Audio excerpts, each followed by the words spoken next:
in our society, in Nigeria. Yinka Ayefele ní láti produce it. People should speak out lórí ọ̀rọ̀ yìí o.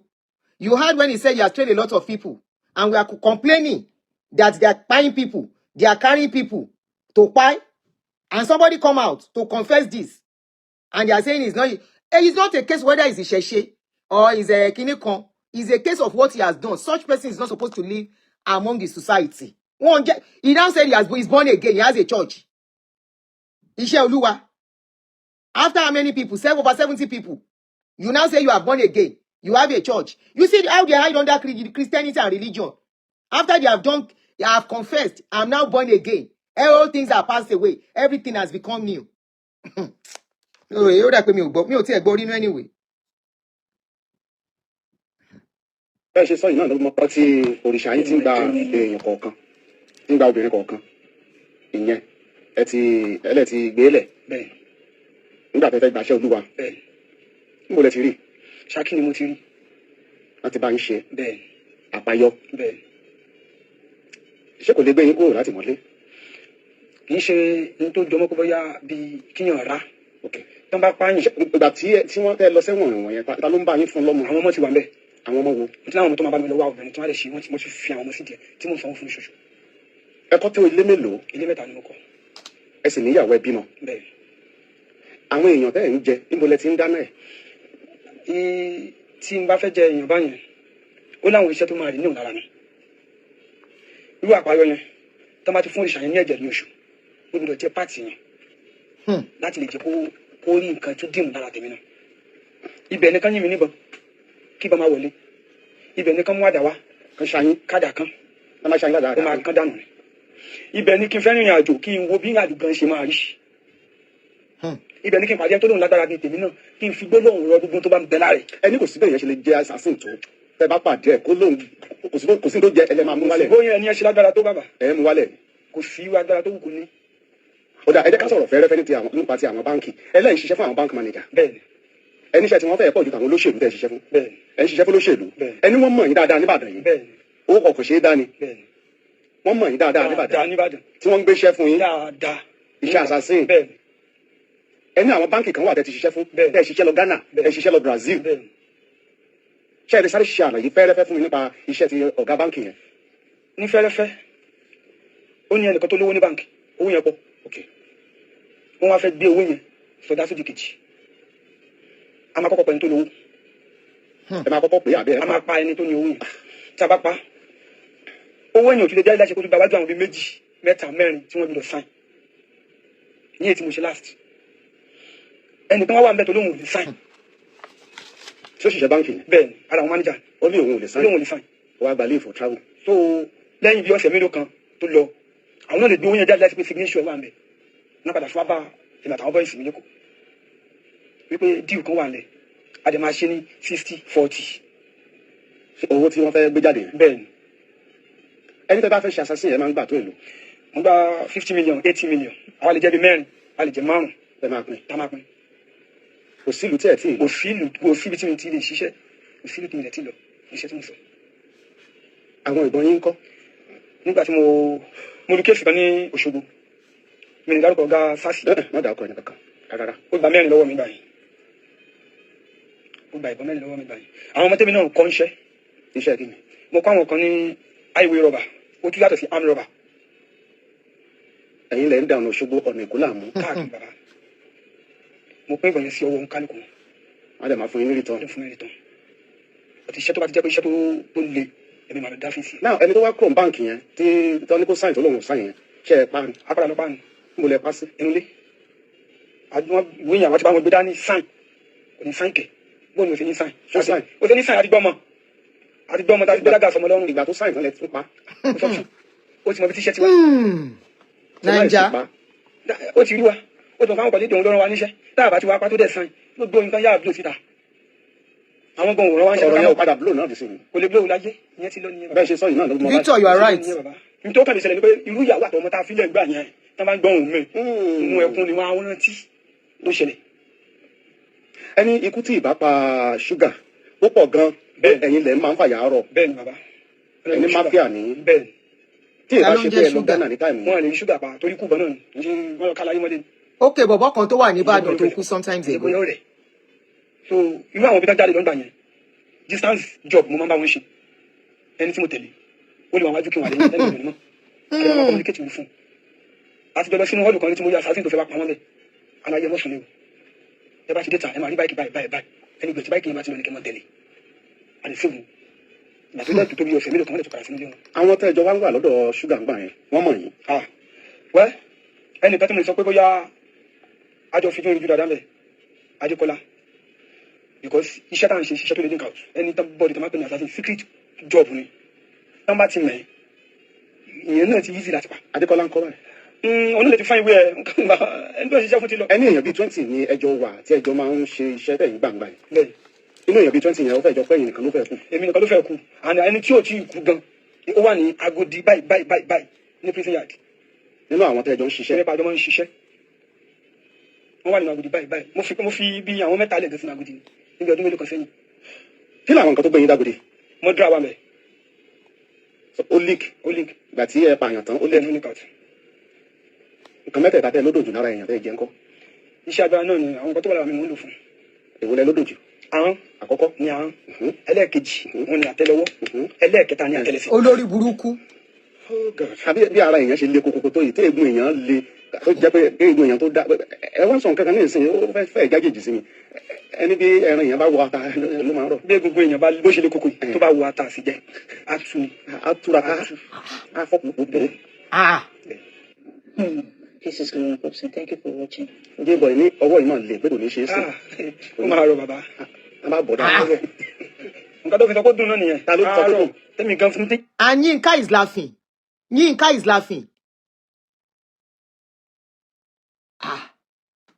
Yinka is laughing. The guy is telling him that when they cook person, it is soft, it is sweet, well. And Yinka is laughing. Please. Mo mọ̀ kó dùn àwọn tó jẹ́ ìjìnlẹ̀ awo tó bá ṣe awo. Àwọn tí ẹlẹ́wọ̀n kan wà tó jẹ́ pé department kan ni ní tẹ́ ń ṣe ni pé kẹ́ ẹ ta ẹran èèyàn fún wọn. Bẹ́ẹ̀ni wọ́n wà bẹ́ẹ̀ dáadáa.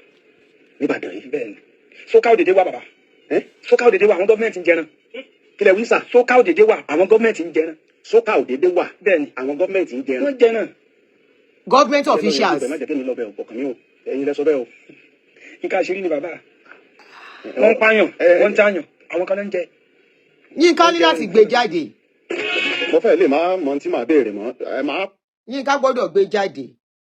Àǹfààní ńlẹ̀ tí wọ́n bá ti sọ̀rọ̀ dáàyè kan kí àwọn aráalé kí wọ́n béèrè ìbéèrè lọ́wọ́ yín nǹkan wọn bá fẹ́ bí yín ṣùgbọ́n ẹ jẹ́ ká lọ síbi tí Ọlọ́run ti tú yín sílẹ̀. Ọlọ́run ti sílẹ̀. Tí Ọlọ́run fi ra yín padà. Ọlọ́run ra padà. Àtúnbí. Ó dà tún bí born again. Ó ti di ààyè. Born again yìí náà ni. He's not born again. I will translate o, don't worry. Ọjà kan tó ń pè ní drug. Èmi ni bí dáná.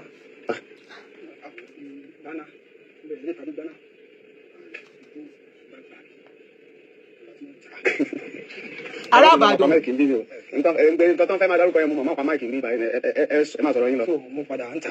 Ibẹ̀ ni ìjà ti wá ṣẹlẹ̀. Láàárín àwọn olùtajà tó lùrajà ìjà bẹ́lẹ̀ láàárín yín. Ìjà wálé débi pé ó ṣẹlẹ̀ ní ọ̀nà àrà. Níbàdàn yìí. Bẹ́ẹ̀ni ọ̀nà àrà ti ṣẹlẹ̀ ní Olóṣogbo. A jẹ́ pé bẹ́ẹ̀ ṣe ń sọ̀rọ̀ yìí àwọn èèyàn mọ̀ yín gan-an. Àwọn boys nígboro mọ̀ yín gan-an. Wọ́n máa ń gbẹ́lẹ́dẹ̀ wọn àti mọ̀ pé àlàyé tó ń gbá lórí yẹn ni.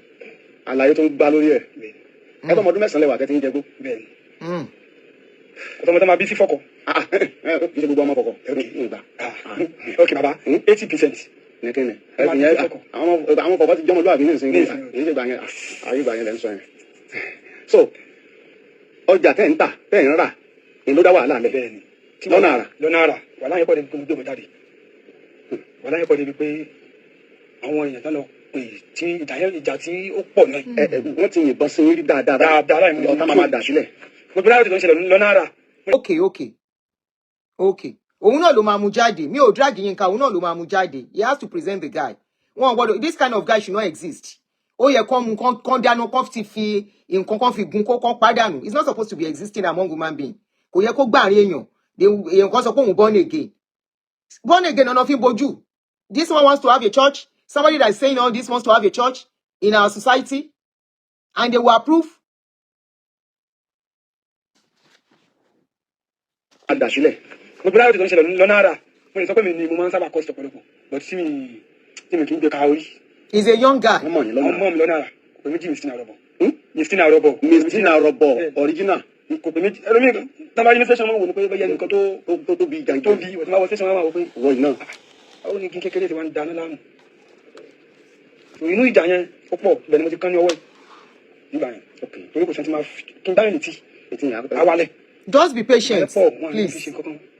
Wọ́n yìnbọn sí yìnbọn ọ̀tá ń dá gbogbo ẹ̀. So ọwọ́ ìwà jẹ́ poison and kò sẹ́ni tí máa fi bá tẹ́yìn ìròyìn kanlẹ̀. Ẹrẹ́ ni. Bẹ́ẹ̀ ọwọ́ yìí àwọn òṣìṣẹ́ òrìṣà ni mo sọ ń gbà yẹn náà. Ẹrẹ́ ọwọ́ ṣe ti máa gbá tẹ́yìn ìròyìn kanlẹ̀ bó ṣe wà. Báyìí nǹkan. Jésù ti bàjẹ́. Jésù ti bàjẹ́. Jésù náà ni. Àwọn kìíní kọ́tà payment. Jésù yìí náà ni. Àwọn olórí burúkú. Igi bẹ́ẹ̀ wọ́n fi gidá. Àwọn bẹ́ẹ̀ tí mo kó lẹ́yìn ìgbà tí wọ́n rí. Àwọn tí wọ́n mọ tó jẹ́ tí wọ́n mọ̀ pé agbára kan wà lọ́wọ́ yẹn. Wọ́n sì pé àwọn tí mo kó dání wọ́n ti sá. Àwọn bẹ́ẹ̀rù bọ́ wọn ní bẹ́ẹ̀ mi ṣe ni. So ìbọn tẹ́mi náà ló ń gbà yọ̀ tá a ti tán nú ẹ̀. Wọ́n ti bò mí mọ́lẹ̀. Ló jẹ́ kán yọ ọwọ́ mi kan gbà yìí. Nígbà tí wọ́n á ṣá mi oríṣiríṣi lọ́ní kókó wọlé. Èèmù wọn ni kó bá mo ti kú. Èèmù wọn nìyẹn pé àlàyé ti kú jàre. Inú wọn ti dùn. Yes. After some hours nínú kọ́tà tí wọ́n ṣá mi sí mo padà dìde. Dídìde tí mo dìde mo gba ilé lọ. Ilé ni mo ti dákẹ́. Ó tó kí wọ́n á gbé mi lọ sí wọ́n kọ́ hospital ní ẹ̀mí lágbà ní ọ̀nà àrà. Hospital ní ọ̀pọ̀ ìkọ́kọ́ confirm pé ẹni ti kú. No way. So ìrọ̀lẹ́ ọjọ́ yẹn mo padà jí. Àpáyọ. Bẹ́ẹ̀ni. Àpájí. Iṣẹ́ tí ìyá mi jẹ́ nọ́ọ̀sì. Àwọn ọlọ́pàá bá mi tó ọwọ́ èdè tó dédé tó kọ́ sí àpájí tí òrìṣà ti lé ló jẹ́ kẹ́ ló máa rẹ́ sí padà. Ló máa jí sáyé padà. Nǹkan ti ṣẹlẹ̀ ní Èkó sí Ìbàdàn tí àwọn sáàsì ti yìnbọn. Gbogbo àwọn ọmọ tí mo mú dání ẹni tó gbébọn pàlàpà bà lóyún kálukú. Gbogbo yín kú. Anybody. Ìgbẹ̀yìn ó dé Ìbàdàn jí padà. Èyí dé Ìbàdàn kẹ̀. Bàbá inú gbó tí mo wọ́ sí mo mọ̀ pé mo dákẹ́ ń bẹ̀. Nígbà tó mọ̀ pé mo máa dákẹ́. Ẹ ló jí padà. Mo ti rí glasses níbi tí mo fi sí. Inú bí ẹnu gbà títí tí mo fi dé padà. Iṣẹ́ tó ń ṣe ni àwọn ẹ̀mí obìnrin tí wọ́n pa lóṣooṣù tó yóò ṣàyẹn. Olókù èmi kọ́. Ńlá àpáyọ ti ní. Bó lẹ ṣe bọ́ lọ́hùn pàdé. Àwa fẹ́ lọ pààyàn mẹ́rin tí wọ́n lè discourage ìjà yẹn gangan wá ń bà yẹn. Ìgbà àtàwọn bọ́ ìsìn kan. Yẹ wa lóòótọ́ mi ṣiṣẹ́ assassin. Àmọ́ nígbà tí mo tún wà wò pé àgbà ti dé kí n relax. Gbogbo nǹkan tí mo ní pé kí n tún relax. Still yet ogún sì tún. Ẹ jẹ́ ká pa àwọn mẹ́rin nìkan fún kí máìdì mi ṣe fi lè escape kí n fi wá òkè níbà. Ẹ ṣe last chopper. Àwọn mẹ́rin kẹ́ fi last supper. Ẹni wọ́n ti tì í mọ́ lérí tí ẹ sọ gbogbo ọlọ́pàá tó wà ń bẹ̀ dọ̀dẹ̀. Bẹ́ẹ̀ dẹ̀ jáde. Ìgbà yẹn náà fi mú mi lẹ́kọ̀ọ́. Wọ́n ti mú mi bí ẹ̀mí lókàn tó jẹ́ Poland mi sí prison. Àmọ́ ilé mo bá àánú pàdé bó ṣe jẹ́ wípé ó tún láǹdì mi síbi tó lágbára náà. He's talking about how he became born again. Jẹ bọ̀dí ààyè kan. After he don't chop people finish. Bẹ́ẹ̀ gbogbo àwọn nǹkan tí mo jẹ́ gbà yẹn wá di ẹ̀mí tó ń gbé yín rìn káàkiri. Gbé mi rìn kiri. He said what he ate becomes spirit and gave him power. Oríṣiríṣi oògùn tí mo kó ní oríṣiríṣi kéèké. I wish I saw this earlier. Wọ́n ròyìn lágbára. Bẹ́ẹ̀ni, òun ni ó fàdí òrìṣà oṣooṣù tí mo fi ẹ̀mí èèyàn rúbọ lé lórí. Oṣooṣù lẹ́ ń pààyàn. Bẹ́ẹ̀ni. Every month. I wish I saw this earlier. I've been looking for the full video. I wish I saw this. I was looking at his other page. Mi mọ̀ pé Fresh FM ni. He said he was buying people every month. Every month, somebody has to go. Tẹ́ fi ń rúbọ fún òrìṣà. Òrìṣà yẹn. Àwọn wo lẹ wá ń pa? Àwọn obìnrin náà máa lò fún. Ṣé ń gbọ́rọ̀? He has changed. I feel he needs counseling and placed in a facility for rehabilitation. Fẹ́ni tó pààyàn. Fẹ́ni tó pààyàn. Not one, not two. Over 70-something people. Kó máa gbélé ayé ṣe kí nìyẹn? Then where's the justice fáwọn tó pa? Why do they say once you pass somebody here, you self you go? It's to appease the people tó pààyàn ẹ. Ó bá jọlọ́pàá. Irú ma. Ọmọbìnrin. Báwo lẹ ṣe wá rí wọn? Ó láwọn ọmọ tí mo ní fún wọn tó máa gbé mọ́tò fìtà. So tó máa gbé mọ́tò fìtà, wọ́n lè lọ gbé ọmọ ní club, wọ́n lè gbé ọmọ lẹ́gbẹ̀ẹ́ títì. Ṣé ń gbọ́ ṣẹ́? Kí bóyá wọ́n fẹ́ fẹ́ ní girlfriend. Àbí àgbé. The anchor was asking him, how do you get all these ladies that you are using? He said they usually send some boys out with cars to do as if they are going for club, party and all that. And they will carry any available girl that made herself available. No wonder we are seeing most of these girls where they go throw them on the street. He said they will pick those girls and carry them. That is the way they get all these girls. You know, it's women they are using. That be soon. So what that be? To ba ti ku die kan dele, ó ní nǹkan tó máa fi kan ní ara. Ó lọ nti ani. Ó lọ ní tó máa ti wá pa ẹ̀jẹ̀ na máa dà sórí òrìṣà yẹn. He said once they are getting close, if you don't finish it, I will come back. This is getting more interesting. This is the full video now. That once they get, at least it's to alert people. It's to awaken our people. It's to let them know more that many is happening. 100 is happening, not even 10 among us in our society back home. He said once they carry the girls, by the time they are getting to the destination where they are taking them to, they will touch them with something and that person will lose consciousness of where they are. And they will buy them and take whatever they need out of their body, their blood and whatever. Oh yeah. Ṣáàrí fídíò ilé ìtẹ́ fi hàn mí lẹ́ẹ̀kan ní mi ò ṣe gbádùn ara mi tí mo fi wọlé. Ẹ má fi fọ́tò kankan hàn mí mọ́. Ẹ jọ̀ọ́. Fọ́tò òrìṣà yẹn wà lọ́wọ́ yín báyìí. Ẹ tọ́jú ẹ̀ sọ́wọ́. Ṣé gbọ́? Ẹ ti wá pa tó èèyàn mélòó sóríṣà yẹn? Báyìí 73 or 76. 76. Because it took me 7 years. He did it for 7 years. Every month. Yàtọ̀ sí pé bóyá mo lọ ṣiṣẹ́ assassin.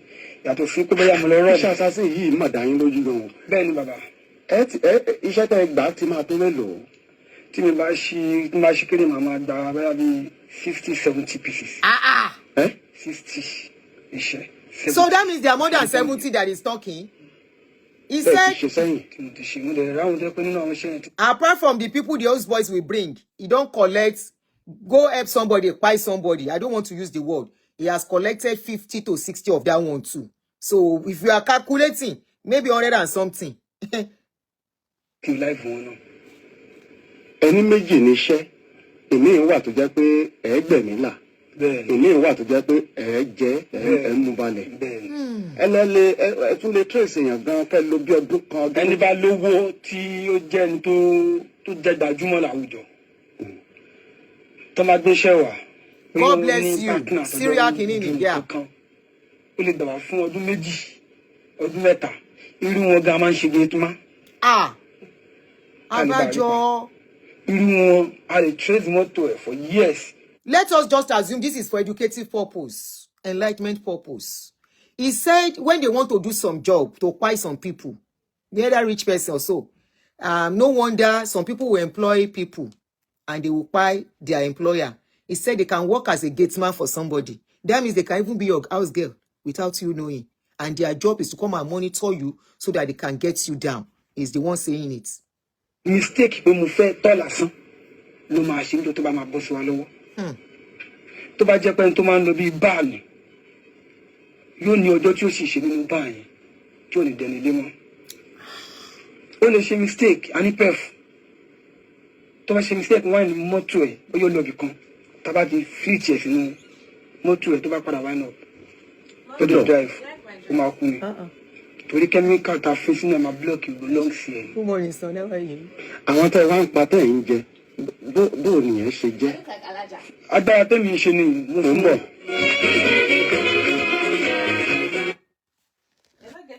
Feli, you're distracting me. Sorry. I'm in my studio. I'm just coming to you to say hi. Bye. Hi. I know you are missing me. Hey, please be careful, oh. I want to employ driver. I want to employ gatesman. I want to employ house girl. I want to employ gardener. The guy is saying how they monitor people. They are even ordinary perfume when they are ready to get their boss down. Now ordinary perfume they need. Or whether the man will go wee-wee from there. Whether they are going to somewhere. And a guy will say, please, hold on. I want to wee-wee on the road. From there, then go carry him. No wonder people are missing anyhow. No wonder they carry people anyhow. Oh, yeah.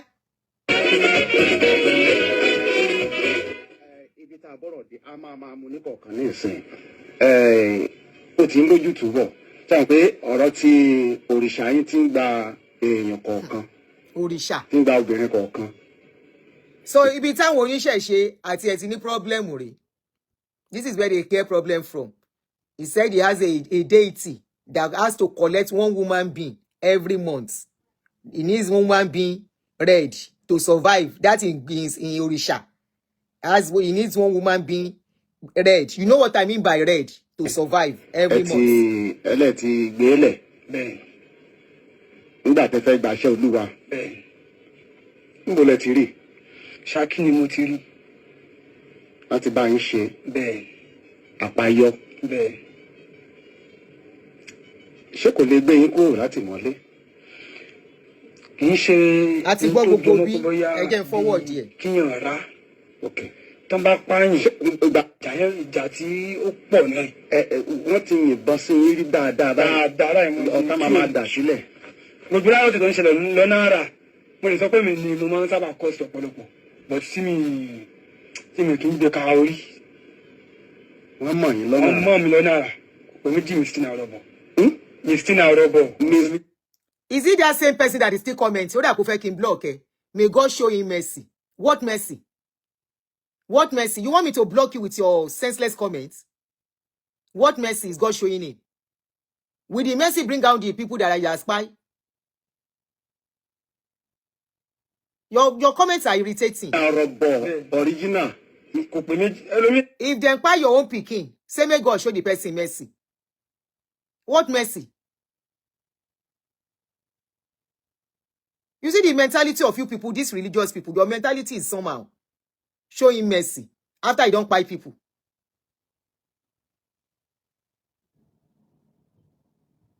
You are here to discuss. What do you mean by showing mercy? Okay, no vex. The comments, they go. Somebody in the session wọ́n wò ní pé bóyá ẹnìkan tó bí ìjà tó bí wọ́n máa wọ session wọ́n wò pé wọ iná. Ó ní igi kékeré tí wọ́n ń dáná láàmú. So inú ìjà yẹn ó pọ̀ ibẹ̀ ni mo ti kán ní ọwọ́ yìí. Nígbà yẹn. Okay. Torí kò sẹ́ni tí máa kí n dáhùn létí. Etí yẹn awalẹ̀. Ìjà yẹn pọ̀ wọ́n rí mi fi ṣe nǹkan kan. Wọ́n yìnbọn sí yín. Ọ̀tá ń dà gbogbo ẹ̀. So ọwọ́ ìwà jẹ́ poison hand kò sẹ́ni tí máa fi bá tẹ̀yìn ìròyìn kanlẹ̀. Ẹ̀rẹ́ ni. Bẹ́ẹ̀. Ọwọ́ yìí nínú àwọn òṣìṣẹ́ òrìṣà tí mo sọ ń gbà yẹn náà. Ẹ̀rẹ́ ọwọ́. Sẹ́ni tí máa gbá tẹ̀yìn ìròyìn kanlẹ̀ bó ṣe wà. Báyìí ńkọ́? Jésù ti bàjẹ́. Jesus, you know ni. So he said he has a hand. That hand is soaked with power. Say nobody wey go use that hand touch. The person can never be normal again. So they can't ask and say, the hand now, is it still the same? He say no. Say Jesus don't spoil the hand. The hand is not effective anymore. Bàtà bọ́ọ̀mù mọ́lẹ̀ wọ́n wá gbé sórí àwọn kíní kọ́tà payment kọ́tà tọmọ fi ṣe kọ́tà yẹn payment wọ́n gbé sí wọn wá fi dá igi bẹ́ẹ̀ wọ́n fi igi dá. Wọ́n fi dá àwọn bọ́ọ̀sì mo kó lẹ́yìn ìgbà tí wọ́n rí pé àwọn tí wọ́n mọ tó jẹ́ tí wọ́n mọ̀ pé agbára kan wà lọ́wọ́ yẹn. Wọ́n sọ pé àwọn tí mo kó dání wọ́n ti sá àwọn bẹ́ẹ̀rù gan wọn ní bẹ́ẹ̀ mi ṣe ni. So ìbọn tẹ́mi náà ló ń dá yẹn ọ̀tá ti tán náà wọ́n ti bò mí mọ́lẹ̀ ló jẹ́ kán rí ọwọ́ mi kan gbà yẹn. Nígbà tí wọ́n á ṣá mi lóríṣiríṣi tó ń rí pé kò wọlé èèmù wọn ni kó bẹ́ẹ̀ yá mo ti kú. Èèmù wọn nìyẹn pé àlàyé ti kú dàrí inú wọn ti dùn. Yes, after some hours nínú kọ́tà tí wọ́n ṣá mi sí mo padà dìde. Dídìde tí mo dìde mo ń gba ilé lọ ilé ni mo ti dákẹ́. Kó tó di pé wọ́n á gbé mi lọ sí wọ́n kọ́ hospital ní ẹ̀mí lágbà ní ọ̀nà àrà. Hospital ní doctor kọ́kọ́ confirm pé ẹni ti kú no way. So ìrọ̀lẹ́ ọjọ́ yẹn mo padà jí. Àpáyọ. Bẹ́ẹ̀ ni. Àpájí. Iṣẹ́ tí ìyá ń ṣe ìyá mi jẹ́ nọ́ọ̀sì. Àwọn ọlọ́pàá làbá mi tó apá. Ọwọ́ èdè tó déjú tó ló kàn àpájí tí òrìṣà ti lé ló jẹ́ kẹ́jú. So he was involved in an attack at a point and he said after they don't buy most of the people, they couldn't buy him. They tried, they use work, they tried different things. They can't think, I said at a point, I think I missed that point, he now went unconscious or something, and they thought he don't go. So they carried him and he woke up later in the day. And the mother is a nurse. It was the mother that was now nursing him. In case I miss it, the judge come and balobe. Ìkan ti ṣẹlẹ̀ ní Èkó síbàdàn tí àwọn SARS ti yìnbọn. Gbogbo àwọn ọmọ tí mo mú dání ẹni tó bíbọn bàlàpá bà lórí kálukú. Gbogbo yín kú. Anybody. Ìgbẹ̀yìn ó dé Ìbàdàn ẹ jí padà. Èyí dé Ìbàdàn kẹ̀. Bàbá inú gbó tí mo wọ́ sí mo mọ̀ pé mo dákẹ́ ń bẹ̀. Mi gangan mọ̀ pé mo máa dákẹ́. Ẹ tó jí padà. Ìgbà tó fi máa tó ṣẹ́jú mélòó kan. Inú gbé ẹni mo gbà títí mo fi dé ní padà. Iṣẹ́ tó ń ṣe ni àwọn ẹ̀mí obìnrin tí wọ́n ń pa lóṣooṣù sórí òòṣà yẹn kò ló kú. Even if he was arrested, there is nothing that can be done apart from thorough investigation. DJ AJ, if it's a working system, there is a lot to be done. A lot of heads will roll. Everybody is mentioning, he has to mention them to the right appropriate quarters, and they will arrest them. It is because Nigeria is not a working system. Somebody can come out and say, I have fight over 100 people. And I was doing this job for some politicians. I was doing this job for some bank managers. It is only in Nigeria you will say that, and you will say it is only thorough investigation that will be done. No, thorough investigation will be done. He will be arrested. They will calm him down, get enough information from him to mention the people he has worked with. He mentioned two people, though they are late now. Soka, Abi Sugar. Everybody knows Sugar as a politician in Ibadan. And he mentioned Lamidi Adedibu. They are one of the prominent politicians in Ibadan. Big politicians. He mentioned them. He mentioned some SARS. He didn't mention their name, but he mentioned that a particular SARS collected 4 of his guns. And the question, if it is a normal setting, they will investigate every law enforcement that is involved in the case. And why they have to let such person to be on the streets. He's not supposed to live among people. There was a documentary I watched sometimes like 2 weeks ago. The guy, how many people he buy? No, be plenty people. He was living among people on the street. They didn't know. They thought he was normal human being. But they know he would take people into his house. And that would be the end of those people. They will see with those people going out in and out for some time. Oh, then suddenly they will not see those people. How does this guy hunt down his victims? He will go to a club. Things are happening all over the world. But doing it right is what we are saying. But who will investigate this one? It was neighbors that alerted the authority of this guy. That they noticed that a smell is coming out of his compound. There is a smell that is always coming out from the side of his building. And they started investigation. Olopa came and they were following him. He didn't know. That was how they got him. And they found out that he would go to club, hunt down people, carry them from club, carry them, go house. He just enjoyed doing it because it's not normal. So after investigation, no, this one is carrying guys as friends. Ọ̀rẹ́ ló máa ń pè wọ́n, not obìnrin. Ọkùnrin ló máa ń gbé. Á dẹ̀ gbé wọn lọ́lé, wọ́n á jọ máa lọ, wọ́n á máa bọ̀ bí ọ̀rẹ́. He was having friendships, relationship with them as if everything was okay. But after some time, they will stop seeing those people. They won't come around again. But they were smelling, some offensive odor was coming from the side of the house, apartments. The building is a town place, don't they? That was how they were able to get him. They got him. They did not only got him, they investigated even to the place where he grew up. They investigated his parents, Moshe Dagba and everything. It is only in Nigeria they don't do thorough work because the people that are involved. You mentioned that politicians are involved in this case. So please tell me who is going to investigate him. Adedoyin is linked with a lot of people, linked with pastors, linked with politicians, to the extent is linked with our vice president. Today, they told us Adedoyin was in prison. The time Adedoyin was going to court, he was looking very fresh, like somebody that is very comfortable. Up till now, they have not seen Adedoyin's son. Up till now, Adedoyin has gone to court to challenge the judgment. Only in Nigeria. Some of the people that were involved in the case, they ran away. Only in Nigeria. There were no to ṣiṣẹ́ assassin. Àmọ́ nígbà tí mo tún wá rò pé àgbà ti dé kí n relax. Gbogbo nǹkan tí mo ní pé kí n tún relax. Still yet to boost it to me. Ẹ jẹ́ ká pa àwọn mẹ́rin ká fi kó kí my business fi lè. Mind your business, yẹn náà ló pa wá. Ẹ fi last supper. He said when he was about to stop doing the job, something told him to do his last job, and he targeted 4 people to do as the last job of not doing it again. tán ṣẹ̀yìn. bẹ́ẹ̀ ni nípa ọ̀rọ̀ ọjà Àwọn mẹ́rẹ̀ẹ̀rin. la fẹ́ lọ pa. Okay. Ìgbà tá a dọ́dọ̀ ẹnì kínní àwọn ọmọ kò bọ̀ dání èmi tẹ́ gungun mi ṣe dáadáa tẹ́lẹ̀ ara mi kó wẹ́rẹ́wẹ̀sì láti ṣe nǹkan yẹn inú mi ò dùn sí pé mo tún fẹ́ tàjẹ̀ yẹn sílẹ̀ mo bá wọn sunkún sínú báwo mo tún ṣe fẹ́. Now he's giving testimony. Testimony time, blessing time. Let somebody shout hallelujah. He's about to give testimony of how he gave his life. He said he targeted 4 people when he was about to stop the job. And those 4 people, the first person they went to meet, he said when they got there, something in him started feeling somehow that he should not do the job. So testimony time. Oh yeah. mo ti fẹ́ pa àwọn èèyàn látọ̀dún mo ti sọ pé mi ò pa èèyàn mọ́ mo fi lé ẹnì kínní lẹ̀. Pààyàn sẹ́ ń sọ yìí tẹ́ bá fẹ́ pààyàn báwo ló ṣe ń gbà láyé. Bàbá ẹni bá ti jẹyàn máa dájú. He said after going to the first person house, in mind, in spirit, because he don't dey change, Holy Spirit don't dey minister to him. He said him body can't do something, make he no do am. He say he can't leave the place. He go to another place. Now in the man they tell him say, how the thing dey easy for you? He saying don't chop woman be well. To buy person no be big deal to am. Ẹni bá ti jẹyàn máa dájú. Ọ̀dájú ló bí owó bàbá.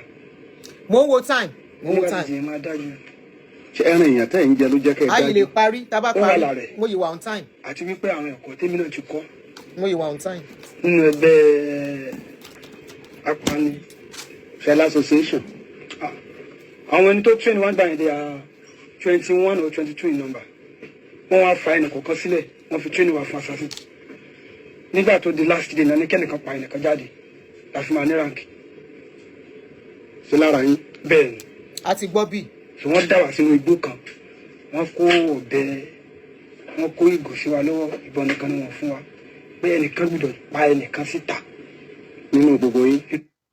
Òkìkí yẹn fẹ́ kàn, mo tètè lọ. I forwarded it because we have listened to that part. That is when he was saying that the way they get rank.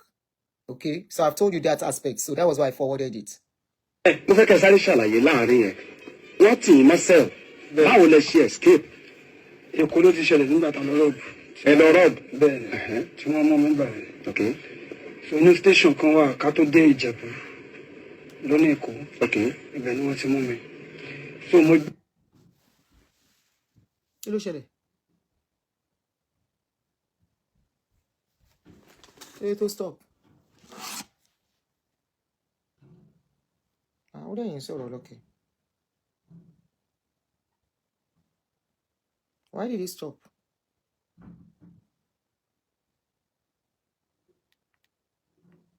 Hold on, I don't know why the volume went off.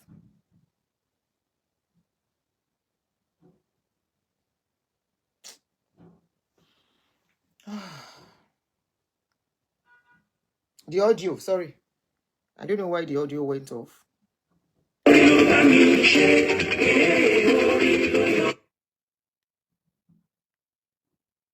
Oh, I think it's the way the video was recorded, though.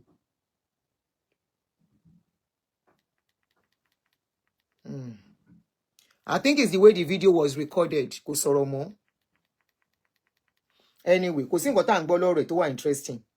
Other than it's not. It's the volume. The audio is gone. Bó la ti rí kíní yìí náà.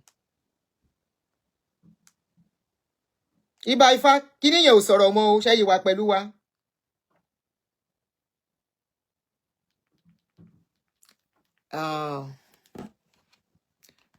There are different kinds of mentality unstable people. This is a cult of fraternity. You need to get the information right. There are different kinds of mentality. They are in various. What information are you getting right? Èèyàn lóhùn ti di born again, ó ti lọ bẹ̀rẹ̀ church. Kí ló tọrọ yìí ká ẹ lára gan DJ? Only you look at all your comments. DJ, àbí kí ló porúkọ rẹ̀? Look at all your comments, only you. Kí ló dé tó ká ẹ lára báyìí?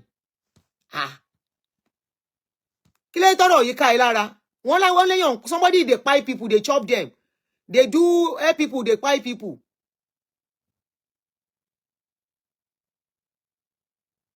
What information are you getting right? He came out to talk by himself.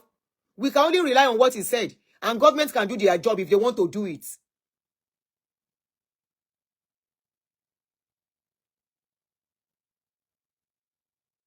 Now, DJ, go and carry him for rehabilitation. Go and meet Yinka Ayefele. It's Yinka Ayefele that knows him. He want to call for rehabilitation. Say me I should carry him for rehabilitation. You take him for rehabilitation. Rehabilitation my foot. Are you part of them? That you think rehabilitation is what will help? Shino Rambo is now a pastor. Òun náà the pastor àwọn èèyàn kan dẹ̀ wà lábẹ́. Shino Rambo tó jẹ́ wípé the day I witness is robbery. This is not a story. Mo ń tọ̀ sára ńjọ́ yẹn ni.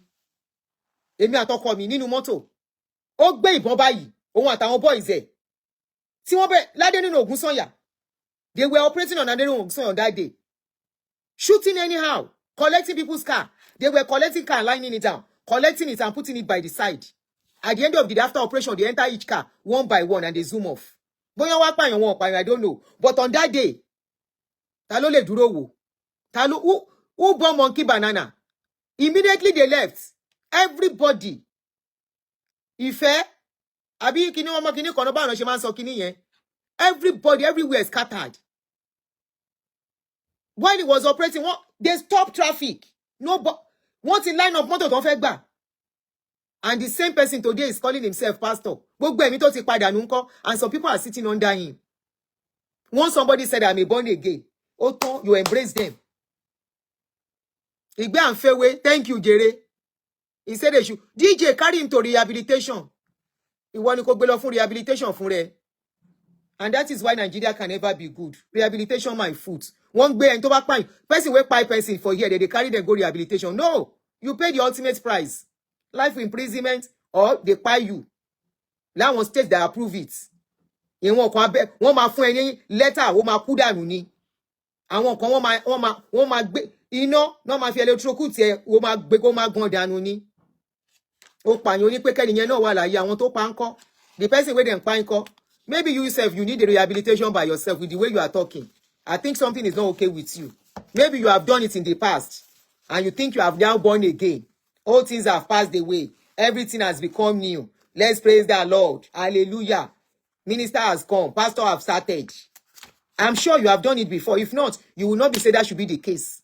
Rehabilitation lokun. For somebody for over 100 people. 100 people ipa. You were listening to everything. You heard everything. Is that kind of person supposed to be in the society? He said he has trained a lot of people. How will they get the people he has trained? Those ones are still operating. The people he trained. This is the reason, but they will not do it because he has mentioned them. He said the politicians are the ones they work for. They are working for politicians. They are working for big people. And he said he has people he has trained. The people he trained are still in the society. They are still working. The people he trained, they will even do it more than he does it. He did it because they saw he did it. He got away with it. They will say it's all about survivor. So don't come crying tomorrow. And when they kidnap your pikin or they kidnap somebody you know, that is when you will know such people are not supposed to be in the society. They don't allow such people. They don't allow. He's supposed to be called. Come Mumole and ask him questions. Who are the people that you put outside? Or you both carry born again. Then throw away them for us. Say make we the handle born again. Make with the handle once a man is in Christ, all things have become new, forever saved. All things have become new, all things have passed away, everything has become new. I am a new creation in Christ. They carry and give us. But they do the right thing. Ordinary stealing, you get how many years? Nobody go say, pity him because of God now. Think of God now. Nobody does that. Thank you for that bubble. That don't be bubble. I always like that bubble. Share Yomi one bini. Yomi Adedeji. Now they always give me that bubble. Ordinary stealing. Ordinary make a lot arrest you for here. Make you drive anyhow. There is nothing like, please. I beg you. Now when I be freebie, when I be newbie for this place, I try am. Olokpa arrest me. Then I say, please, I beg you in the name of God. The guy look me like, he say, no problem. Don't worry. Can I just have your driver's license? I said, please. I said, I'm begging you, please. When I be JJC, I said, please, I'm begging you. I didn't know my light was not on. He said, can I have your driving license? I said, okay. I give him. Yeah, me, I know you have to be here. Now they always give me bubble. I gave him the driving license. He went to check. Luckily, I don't have any driving offense. As he checked, he brought it back because my record was clean. He said, be careful. Where are you coming from? I tell him, I'm saying I walk. I was tired. I didn't even know. And there was light on the street. So I didn't know my light was not on. He said, always make sure you put on your light. I won't give you a ticket. Now that won't be the first time. The second time, I go park for, I don't know, say now for pedestrian line, I park my car. Now I unlock my work, come meet me. I say, waiting, I do wait, they come meet me. He said, hi, mother. Hi, how are you, miss? I said, I'm fine. He said, can I have your license? I said, for what? He said, can I just have your license? And you know they argue with Olokpa for here. Now I give him the license. He go check him. He come back. He come begin write something. I say, what are you writing? He said, you are parked on the pedestrian line. I say, I didn't know. He said, no problem. Don't worry, you are fine. When Oyinbo go finish you, Oyinbo go they tell you, say you are fine.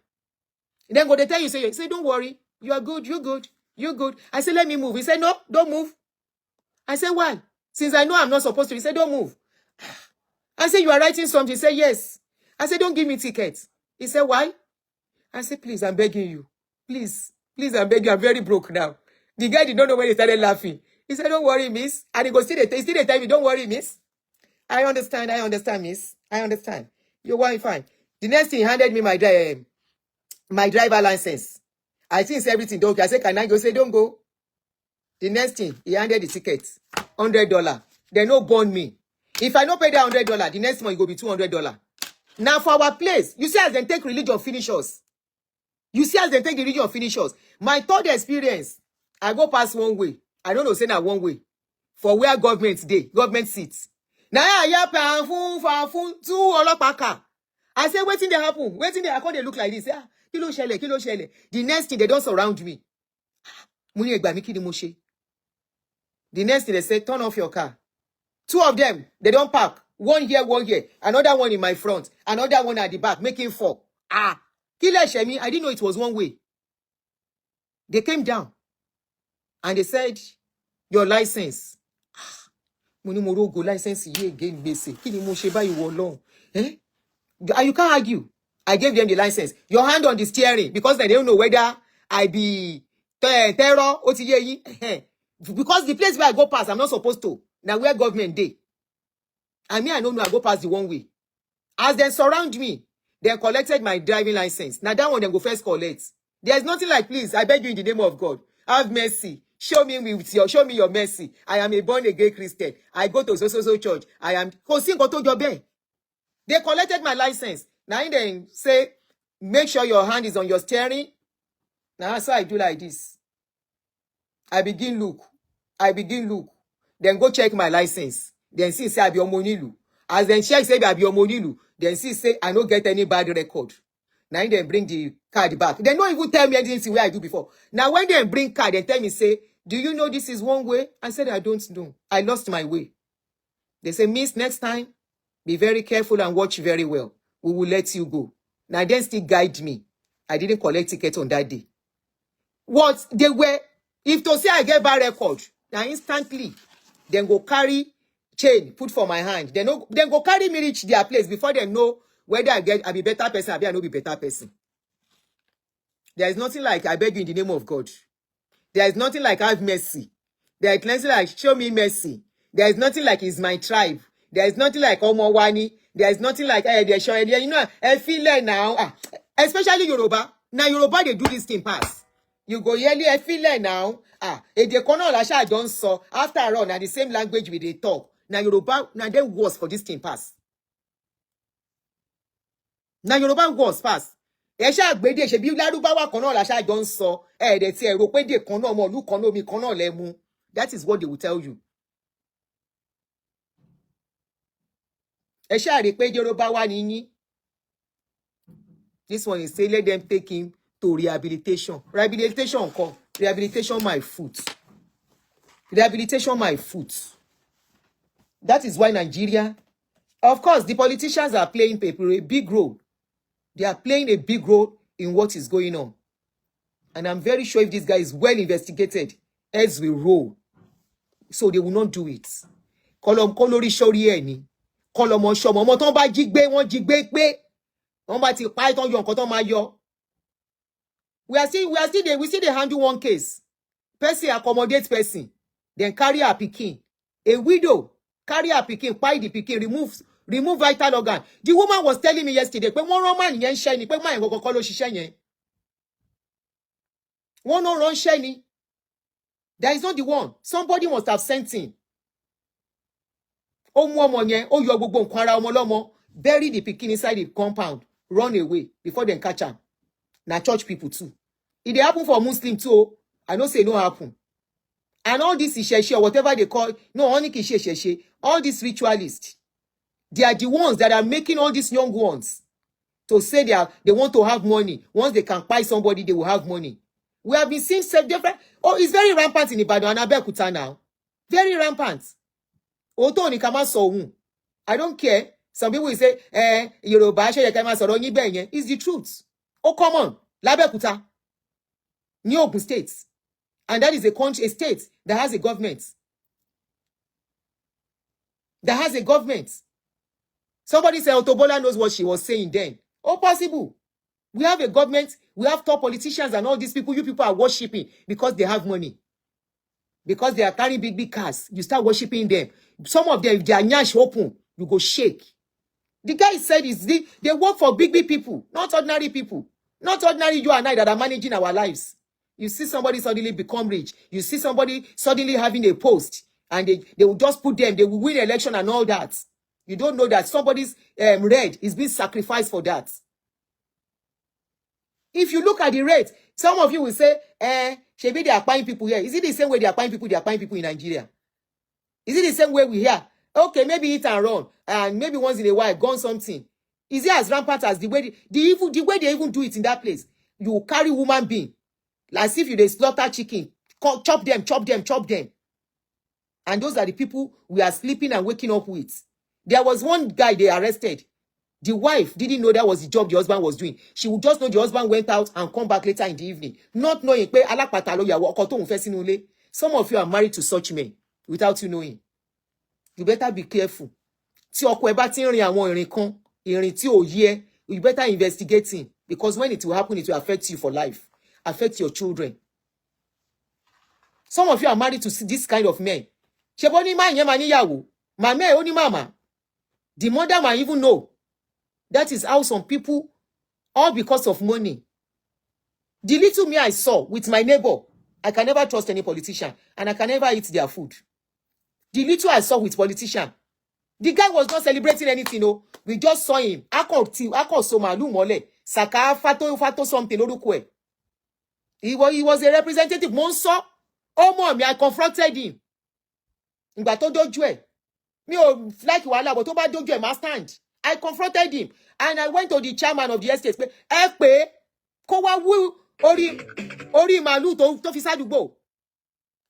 Because this is the front where I will pass. I confronted him in their estate about 12 or 15 years ago. I said they should go and call him. He had to remove the head. I saw them when they were exhuming the cow head. Without being party, we just kill a cow. We don't know what they are doing with the cow. But you are looking for where to bury the head. Kadara wo le fẹ́ gbà. Ayé àwọn wo le fẹ́ gbà. Àwọn wo le fẹ́ pa tẹ́fẹ́ fi jayé. Àwọn olórí burúkú somebody. Apanilẹ́kún Jayé and company. Àwọn olóṣì. Lórí owó tẹ́fẹ́ ní tó yẹ pa àwọn ọmọ yín go ní rí ná. Inú àìsàn àti wàhálà náà máa ti pàpà ná. Just because you want to have a position, you want to get to somewhere, you will now move people. Yanjú wọn, méje wọn, kún wọn bí ẹran. Just to get to where you are going. That is not forever. And that is why nobody should pity any politicians. Because you don't know what they have done too. Warn your children not to be too close to them. You need party lady, party lola. Eti ma shebi, one on she party, one man she birthday lemewa. Just like somebody that did 50th of reason. And it took 57. O tún ṣe party 50th. Mo sọ fáwọn yẹn mo ní ẹ ṣọ́ pé party le 50th lẹ́ni yín ṣe mo wà tó pé 50 o. Mo wà tẹ́ni yín pé 50 o. He's doing another 50 again. Ẹ kú jẹ. ẹ kú jẹ èmi party tí n bá ní mo lọ party olójú party tí máa lọ tí máa jẹun ó lójú most time gan mo ti jó kí n tó kúrò nílé ọlọ́run máa jà jẹjẹkújẹ wọ́n máa ṣe party òfò lẹ́ẹ̀mẹwàá wọ́n ṣe party wọ́n máa yí ẹ̀yìn ìyá tó ti kú tó ti jẹrà tí ò lè gungun nínú sàréè mọ́ they will say they are doing remembrance of mama wey don kpai over 50 years not knowing pé wọ́n ti ṣe nǹkan mọ́ oúnjẹ tẹ́ máa jẹ àwọn olòṣì very wicked set of people wọ́n kúnlu yẹn. My name is Aki Anabi. I'm a video director and TV producer of Akomolowe on African Magic. Keep watching Drivetv. olólùfẹ́ Drivetv àti gbogbo ẹ̀yin tí Fẹ́mi Sola ẹ máa wo Drivetv. Keep watching Drivetv. My name is Wole Agba. Taking this time out to tell you all that you keep watching Drivetv. What drive ẹ̀wọ̀ ní ògo ẹ̀? What drive ẹ̀wọ̀ fulfilment? What drive ẹ̀wọ̀ bí tó bá lọ? Ó ní iṣẹ́ rẹ̀. Ibi ni kò máa wò Drivetv. Thank you, Chloe. Drivetv, driving you around the world.